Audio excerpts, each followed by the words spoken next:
दोस्तों, जैसे कि मैं बात करता हूं कि हमें शिक्षा बहुत ज़रूरी है हमारे नौनिहालों के लिए और आगे आने वाली भावी पीढ़ी के लिए जो देश को चलाएंगी, उसके लिए शिक्षा बहुत ज़रूरी है। मगर एक सवाल और खड़ा होता है कि सिर्फ शिक्षा ले लेना यानी डिग्री ले लेना ही काफ़ी नहीं होता, क्योंकि शिक्षा सर्वोन्मुखी होनी चाहिए। दोस्तों, शिक्षा से मेरा तात्पर्य है कि एक चहुमुखी जानकारी, हर प्रकार की जानकारी इंसान को होनी चाहिए, जिसको कहते हैं दुनियादारी की जान पहचान। और उसका जो दिमाग है, उसकी जो बुद्धि है, उसका जो विवेक है, वो शिक्षा से परे हटकर भी चलना चाहिए कि देश में क्या हो रहा है, क्या सच है, क्या गलत है, इन दोनों के बीच का फैसला उसके विवेक से उसे लेने में सक्षम होना चाहिए। मगर यहाँ ऐसा नहीं है। हम जिसे कहते हैं ना भेड़ चाल की प्रमुखता है। यदि एक बड़ा समूह किसी कार्य को कर रहा है तो अच्छे से अच्छा पढ़ा लिखा आदमी भी उस ओर उन्मुख हो जाएगा, वो भी उसी में शामिल हो जाएगा। वो ये नहीं सोचेगा कि ये गलत है या सही, उसका विवेक शून्य पर चला जाएगा, बिल्कुल सिफर हो जाएगा। यही स्थिति हमारे देश की है। आज हमारा देश अपने आप को विश्व गुरु कहता है, लेकिन विश्व गुरु कैसे है, ये हमें कैसे पता लगेगा कि हम वास्तव में विश्व गुरु हैं? यदि हम किसी दूसरे विकसित राष्ट्र से अपनी तुलना करते हैं तो हम उसके आगे कुछ भी नहीं है। बहुत से ऐसे देश हैं, उदाहरण ले लीजिए जैसे जापान है, चाइना है, इसकी अपेक्षा हम आज लगभग 50 से 100 वर्ष पीछे हैं। फिर कहाँ के विश्व गुरु हो गए? दोस्तों, आज मैं आपको एक वीडियो दिखाने जा रहा हूं। यानी मेरा मतलब है कि हम प्रयास ये करें कि अपने आप को डिग्री लेने के साथ साथ चहुओर से शिक्षित करें, प्रशिक्षित करें, ज्ञान अर्जित करें, सही गलत का फैसला लें और फिर किसी भी निर्णय को लेने की क्षमता हम में आ जाएगी। लेकिन ऐसा यहां पर नहीं हो रहा है। चलिए, घुमा फिराकर बात वहीं पर आती है। हम एक वीडियो देखेंगे और साथ ही साथ इसकी चर्चा करेंगे। मुख्य विषय है आज का पाखंड, जो हमारे भारत में कूट कूट कर भरा है। और खासकर ये देश के आज़ाद होने के बाद, जैसे ही हमारा देश 1947 में आज़ाद हुआ था, उसके बाद से जो संविधान लागू हुआ 1950 में, संविधान में बहुत सी ऐसी धाराएं हैं जिनका जिक्र हम बाद में करेंगे, जिनमें ये कहा गया है कि हमें वैज्ञानिक रुख अपनाना है, यानी हमें साइंटिफिक टेम्परामेंट डेवलप करना है अपने आप में। लेकिन ये चीज़ 1990 तक तो चली, धीरे धीरे धीरे धीरे शिथिल पड़ती गई और 1990 के बाद से हमारे भारतीय नागरिकों में पढ़ने लिखने के बावजूद भी वो बुद्धि और विवेक सिमटता चला गया और एक भेड़ चाल में बदल कर रह गया। और पाखंड को इतना ज़्यादा हमने अपना रखा है कि जिसकी कोई सीमा नहीं। आज आप देखिए कि कुकुर मुत्ते के समान बाबा लोग पैदा हो गए, जगह जगह यही चल रहा है। और वो क्या है, उसमें राजनीति का बहुत बड़ा हाथ है, सत्ता का बहुत बड़ा हाथ है। क्यों? क्योंकि वो भारत के लोगों की कमजोरी को जानते हैं। उन्हें मालूम है कि हमारा देश एक धर्म प्रधान देश है और लोग इसी ओर उन्मुख होंगे। जो ये कहेंगे ये उसका समर्थन करेंगे और उसका पालन भी करेंगे, उसी पर चलेंगे। इसलिए इन बाबाओं का सहारा लिया जाता है। जो थोड़े बहुत समझदार लोग हैं उसे वो भुनाते हैं। खासकर हमारे जो बड़े बड़े राजनेता हैं वो लोग। तो आपने देखा होगा दोस्तों कि अच्छी बातें ग्राह्य करनी चाहिए, इसमें कोई बुरी बात नहीं है, मगर आंख मूंद कर किसी बात पे विश्वास कर लेना, किसी पाखंडवाद पर विश्वास कर लेना कहां तक सही है? फिर ऐसी डिग्री, ऐसी शिक्षा, ऐसी पढ़ाई किस काम की? किसी काम की नहीं। चलिए, ज्यादा देर ना करते हुए पहले देखते हैं ये वीडियो। कैंसर का इलाज गौमूत्र, बांझपन का इलाज गोबर, देश की तरक्की का उपाय हिंदू राष्ट्र और निजी तकलीफों को दूर करने का सॉल्यूशन तन और धन से किसी फ्रॉड बाबा की सेवा। ये देश के सो कॉल्ड स्पिरिचुअल और रिलीजियस लीडर्स की समझ है। विज्ञान के नाम पर रामायण समय की वैज्ञानिक चेतना और तरक्की के नाम पर पत्थर में प्राण डाल पाने की घोषणा आम हो चली है। रिलीजियस लीडर्स का धंधा एक्सपोनेंशियली ग्रो कर रहा है। ग्रोथ के लिए अवैज्ञानिकता के जरिए लोगों को मूर्ख बनाने का काम तो होता ही है, मुसलमानों के खिलाफ नफरत फैलाने का काम भी खूब हो रहा है ताकि सत्तासीन पार्टी के लाइन से अलाइंड दिखे। सोशल डिवीजन को बढ़ाने का काम भी बाबा लोग खूब करते हैं। जैसे रामभद्राचार्य तो ब्राह्मणों में भी ऊंच नीच का ज्ञान बांट देते हैं कि कौन ऊंचा ब्राह्मण है, कौन नीचा ब्राह्मण है।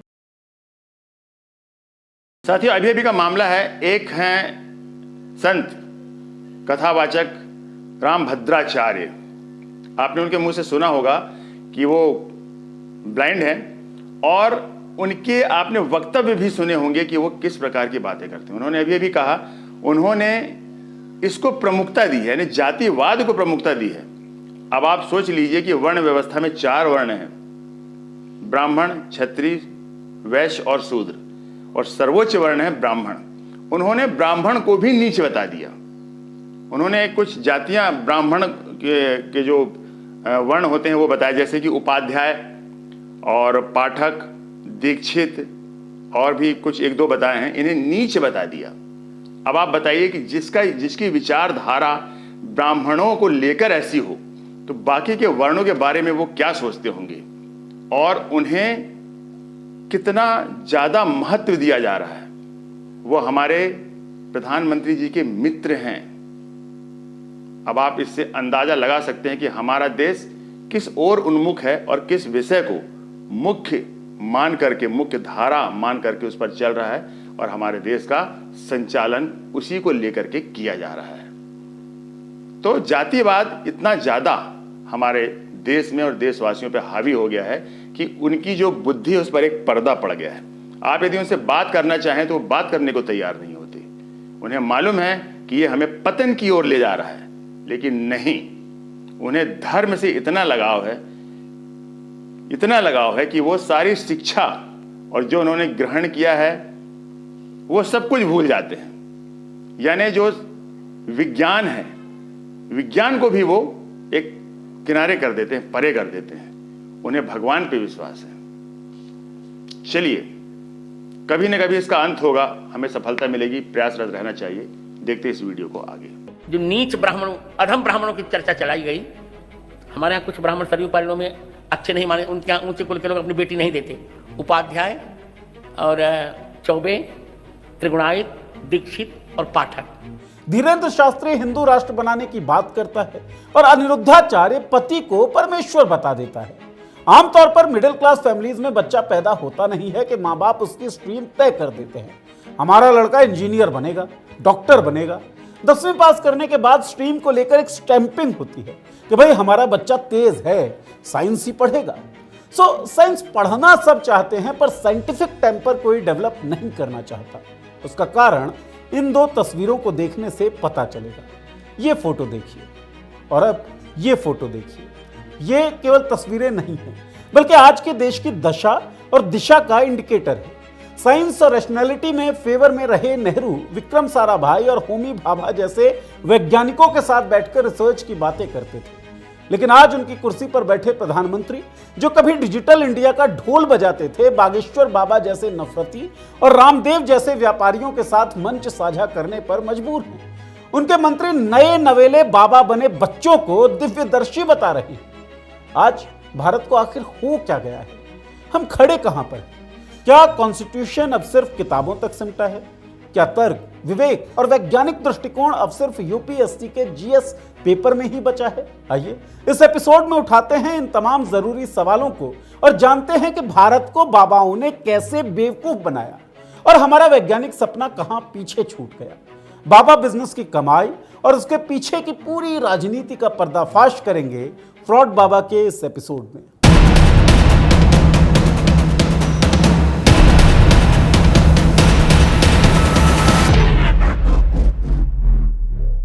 नमस्कार, मैं हूं नीरज और आप देख रहे हैं पॉलिटिक्स। हमारे फ्रीडम फाइटर्स और कॉन्स्टिट्यूशन मेकर्स ने ऐसे भारत का सपना देखा था जहां ज्ञान और तर्क की रोशनी हो और अंधविश्वास की कोई जगह ना हो।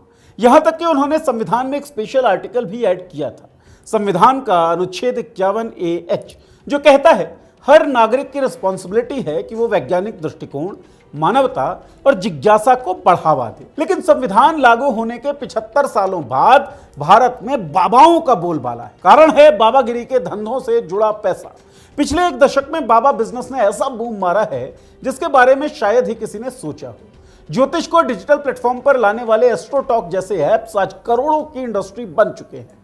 आज इसके पास 4.5 करोड़ से भी ज्यादा यूजर्स हैं, जिसके बदौलत 13,000 से ज्यादा एस्ट्रोलॉजर्स हर मिनट रुपए 10 से 250 रुपए तक काम करते हैं, जिसके चलते साल 2024 में कंपनी का रेवेन्यू 100 करोड़ के पार पहुंच गया। मतलब अब लोगों को आध्यात्मिक शांति भी 5G स्पीड में चाहिए और मिल भी रहा है। दूसरी तरफ 2011 में बाबा रामदेव ने पतंजलि को 100 करोड़ रुपयों से शुरू करके साल 2024 तक लगातार घपलेबाजी करके 9,335 करोड़ रुपयों तक पहुंचा दिया। जबकि सत्य साईं बाबा जैसे धर्मगुरुओं ने आस्था के नाम पर उगाही करके 40,000 करोड़ रुपयों से ज्यादा की संपत्ति बना ली और निर्मल बाबा जैसे ढोंगियों ने कृपा बेचकर सालाना 238 करोड़ रुपए का ठगी उद्योग चलाया। और आज धीरेन्द्र शास्त्री जैसे बाबा भी चमत्कारों के झूठे दावों से अरबों कमा रहे हैं। महंगी महंगी घड़ियां, महंगी महंगी गाड़ियों के शौकीन ये बाबा लोग आपको सोशल मीडिया पर दिख जाएंगे। भारत में बाबा स्टार्टअप का बढ़ना सिर्फ आध्यात्मिक है नहीं, बल्कि इसके पीछे एक बड़ी इकोनॉमिक और पॉलिटिकल स्ट्रेटजी है। आज भारत में जहां युवाओं की बेरोजगारी 10.2% से ज्यादा है, जो कि समय के साथ बढ़ भी रही है, लेकिन बावजूद इसके बाबाओं के बिजनेस लगातार फल फूल रहे हैं। वर्ल्ड बैंक का दावा है कि 2011 से 19 के बीच गरीबी 12.3% घटी, लेकिन आज अमीर और गरीब के बीच की खाई इतनी बढ़ गई है कि हिमालय भी छोटा लगने लगे। सरकार का आत्मनिर्भर भारत मिशन तो बस रामदेव जैसे बाबाओं के लिए ही दिखता है, जिनके तिजोरियां और अधिक बड़ी होती जा रही हैं और आम जनता को सिर्फ दर्द और तकलीफ मिल रही है। नीति आयोग कहता है कि पिछले 9 सालों में 25 करोड़ लोग गरीबी से बाहर आए, लेकिन असल में इन आंकड़ों के पीछे की तस्वीर कुछ और है। इनसे उन गरीबों की आंखों में धूल झोंका जा रहा है जिन्हें इन बाबाओं और उनके मठ मंदिरों से कोई फायदा नहीं हो रहा। इसी को लेकर थिंकर एंटोनियो ग्राम्शी ने बड़ी बात कही कि सत्ता धर्म का दिखावा करके असली मुद्दों से ध्यान हटाती है और आजकल यही चल रहा है। बेरोजगारी, गरीबी जैसे जरूरी मसले पीछे छूट गए हैं और ढोंगी बाबाओं को सत्ता का पूरा दाम मिल रहा है। आज कंप्यूटर बाबा जैसे लोग खुलेआम राजनीतिक दलों से सेटिंग कर रहे हैं और इस बाबा सत्ता की यारी में जनता लॉजिक और साइंस भूलकर ढोंगियों के चक्कर में फंसी हुई है। कभी गोबर चाट रही है तो कभी गौमूत्र पी रही है। अब इस बाबा संस्कृति का असली फ्यूल क्या है? तो ये है सामाजिक बदहाली और जेब खाली। यानी जब लोगों को नौकरियां नहीं मिलेंगी, शिक्षा महंगी हो जाएगी और अच्छे अस्पताल केवल अमीरों के लिए होंगे, तो अंत में भोली भाली जनता इन बाबाओं के चमत्कारी दावों को ही आखिरी उम्मीद मान लेती है। और आज सत्ता और बाबाओं का ये कोलैबोरेशन वैज्ञानिक सोच को कुचलते हुए यही काम कर रहा है। भारत में बाबागिरी अब केवल माला जपने वाला खेल नहीं रहा, बल्कि यह बिजनेस अब 3 लाख करोड़ रुपयों तक पहुंच चुका है और फ्यूचर में और भी अधिक बढ़ने की संभावना है। अब आपको किसी कोने में बैठकर 500 रुपए की पत्ती देकर कुंडली दिखाने की जरूरत नहीं पड़ती। अब बस अपना मोबाइल खोलिए और बाबा से लाइव कुंडली पूछो वाला ट्रेंड चल रहा है। कोविड से लेकर अब तक इन ऑनलाइन बाबाओं की डिमांड 30% तक बढ़ी है, जिस वजह से आज अंधविश्वास इतना बढ़ गया है कि गोमूत्र और गोबर प्रोडक्ट्स का बाजार 1000 करोड़ रुपयों के पार पहुंच चुका है, जिसमें से 400 करोड़ रुपए सिर्फ एक्सपोर्ट से आता है। हालांकि गोबर के प्रोडक्ट तो समझ में आते हैं, हमारे गांव में कब से इस्तेमाल होते हैं, लेकिन गौमूत्र का क्या तुक है भाई? इन सब के बीच एक बड़ा और चुभता हुआ सवाल यह है कि जब देश में बेरोजगारी 4% और महंगाई 6% के पार हो चुकी है, तो लोग नौकरी की तलाश छोड़कर शनि की 7.5 और मंगल दोष के पीछे क्यों भाग रहे हैं?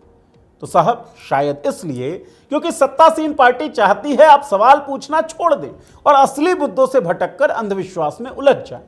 2014 में नरेंद्र मोदी के सत्ता में आने के बाद भारत में सिर्फ सरकार नहीं बदली, बल्कि देश की सोच और दिशा भी बदली। हिंदुत्व और परंपरा के नाम पर अंधविश्वास और बाबा कल्चर को सत्ता का सपोर्ट मिला, जिसमें भाजपा के छोटे नेताओं से लेकर मुख्यमंत्रियों तक ने आरती उतारी। दुर्भाग्यपूर्ण यह है कि केवल एक पार्टी नहीं, बल्कि तमाम राजनीतिक दल के नेता इन बाबाओं के मंचों पर दिखते हैं। इसका मतलब यह है कि तमाम लोग आप लोगों को मूर्ख बनाने के लिए आमादा हैं। 2009 में हुए जनरल इलेक्शन में रामदेव ने भाजपा को चुनाव लड़ने के लिए ऑफिशियली 11 लाख रुपए दिए और देश भर में बीजेपी का प्रचार किया, जिसके बदले में बीजेपी और आरएसएस ने पतंजलि को सपोर्ट किया और रामदेव का बिजनेस आसमान छूने लगा। इतना ही नहीं, तब पूर्व वित्त मंत्री अरुण जेटली ने तो रामदेव जैसे व्यापारी की तुलना गांधी और जयप्रकाश नारायण जैसे नेताओं से कर दी, और आज भी धीरेन्द्र शास्त्री जैसे कट्टरपंथियों को मध्य प्रदेश के मुख्यमंत्री सहित भाजपा के कई नेताओं का सपोर्ट मिलता है। 2023 की वो घटना आपको याद होगी जब बागेश्वर बाबा के बिहार दौरे ने हिंदू राष्ट्र की बहस को हवा दी थी, जिसे भाजपा नेताओं ने बढ़ावा दिया था और प्रदेश के हालत बड़ी मुश्किल से काबू हुए थे। आज तो बाबा स्टार्टअप के विकास के लिए गवर्नमेंट भी अलग अलग पॉलिसीज ला रही है। गौमूत्र, पंचगव्य जैसे उत्पादों को बढ़ावा मिल रहा है। साल 2019 का कामधेनु आयोग आपको याद होगा, जिसने गाय के नाम पर विज्ञान को किनारे कर दिया। इसके अलावा 2017 में जब भाजपा विपक्ष में थी कर्नाटक में, तब कर्नाटक सरकार के अंधविश्वासी विरोधी कानून का भाजपा ने विरोध किया, लेकिन सत्ता में आते ही इसे लागू भी कर दिया, जो बीजेपी की दोहरी नीति को बेनकाब करती है। 2014 से लेकर 2025 तक भाजपा ने अंधविश्वास को सिर्फ सहारा नहीं दिया, बल्कि उसे एक संगठित राजनीतिक हथियार बनने दिया, और विज्ञान वो तो कहीं पीछे छूट गया। अब आते हैं असली खेल पे। साल 2014 में बीजेपी के सत्ता में आते ही इन बाबाओं का जैकपॉट लग गया। जो कल तक गांव में भूत भगा रहे थे, वो आज देश के spiritual supreme leader, TV star और करोड़ों के मालिक बन गए। 2019 के कुंभ मेले में सरकार ने 4200 करोड़ रुपए उड़ाए और तमाम ढोंगी बाबाओं को मंच, हेलीकॉप्टर और प्राइम टाइम पर 24x7 की कवरेज दी गई, मानो देश की आत्मा अब इनके चरणों में ही बसती हो। भारत में चमत्कार और आध्यात्मिकता का लबादा ओढ़ने वाले ये स्वयंभू बाबा अक्सर आस्था के सौदागर और अपराध के सरगना साबित होते हैं। अक्सर ये भोली भाली जनता के अंधविश्वास की नींव पर करोड़ों का काला साम्राज्य खड़ा करते हैं। उदाहरण के लिए निर्मल बाबा जैसे गुरुओं ने चमत्कार के नाम पर लोगों से काफी मोटी रकम ऐंठी, और बाद में जब खातों की तलाशी हुई तो करोड़ों का गैर कानूनी खजाना निकला।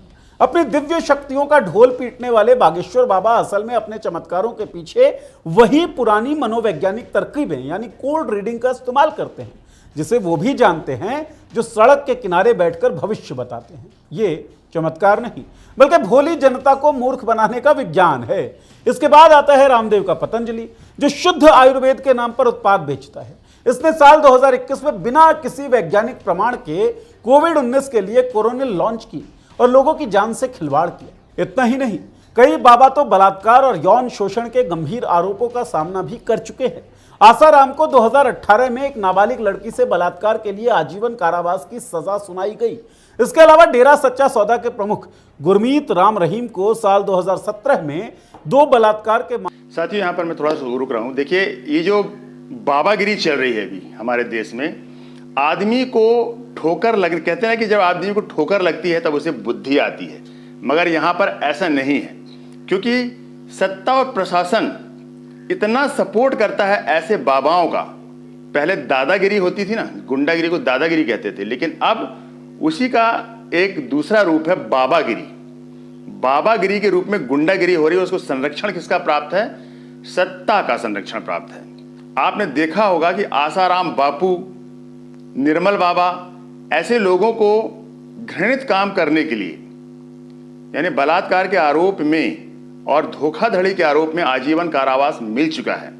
जबकि ऐसे बाबाओं के साथ में आपने देखा होगा कि कितने बड़े बड़े नेता मंच पर, चाहे वो कोई भी पार्टी हो, आपको दिख जाएंगे। वो उसका सपोर्ट करते हैं। क्यों? क्योंकि उन्हें मालूम है कि जनता इनके पीछे पागल है।